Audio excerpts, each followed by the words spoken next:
अस्सलाम वालेकुम dear students, बात करते हैं वेज़ोडायलेटर्स की। वेज़ोडायलेटर्स जैसे कि नाम से आपको पता चल रहा है कि ये वेसल्स को डायलेट करेगा, यानी आर्टरीज और वेन्स को डायलेट करेगा।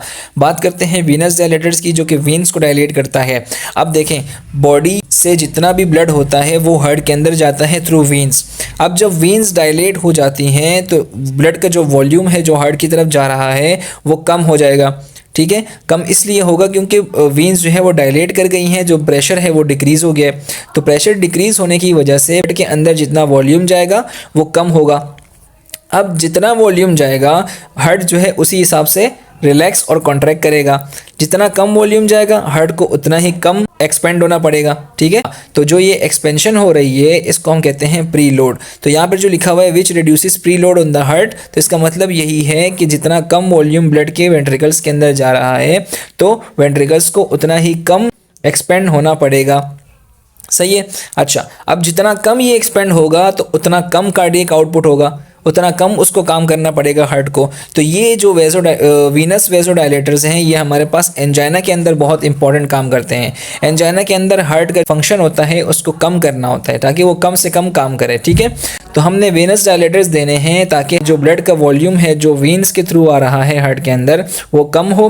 जब ब्लड का वॉल्यूम कम होगा तो वेंट्रिकल्स की जो एक्सपेंशन होगी वो कम होगी।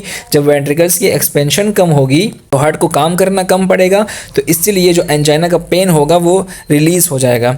अब दूसरी बात इसके अंदर लिखी हुई है कि ऑक्सीजन डिमांड। अब देखें, हार्ट को जब कम काम करना पड़ेगा तो ऑक्सीजन डिमांड भी उसकी कम होगी।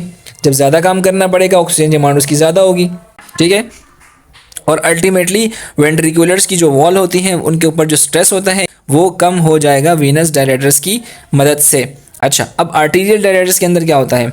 अब आर्टरीज जो हैं इसके अंदर डायलेट हो जाती हैं जिसकी वजह से सिस्टमिक पल्मोनरी हाइपरटेंशन कम हो जाता है, हार्ट फेलियर कम हो जाता है और अंजाइना कम हो जाता है।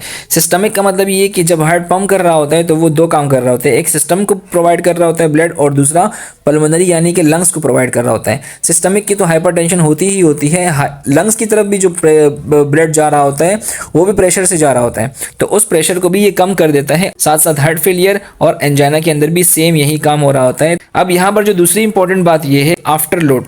आर्टीरियल वेज़ोडायलेटर आफ्टर लोड पर काम करती हैं। आफ्टर लोड क्या होता है? जब हार्ट कॉन्ट्रैक्ट कर रहा होता है। ठीक है, वीनस डायलेटर्स के अंदर प्री लोड के ऊपर काम कर रहा होता है और आर्टीरियल डायलेटर्स के अंदर आफ्टर लोड के ऊपर काम कर रहा होता है।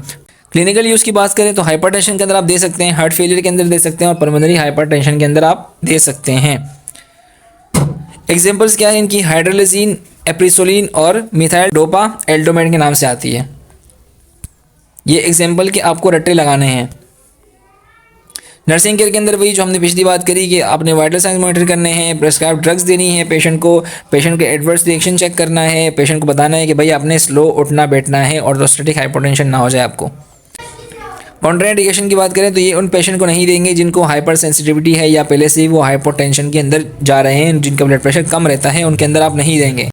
उन पेशेंट के अंदर आपने बहुत एहतियात से यूज़ करना है जिनको लीवर का कोई इशू है या किडनी का कोई इशू है, क्योंकि दोनों फिल्टर आउट नहीं कर पाएंगे तो बॉडी के अंदर एक्यूमुलेशन हो सकती है।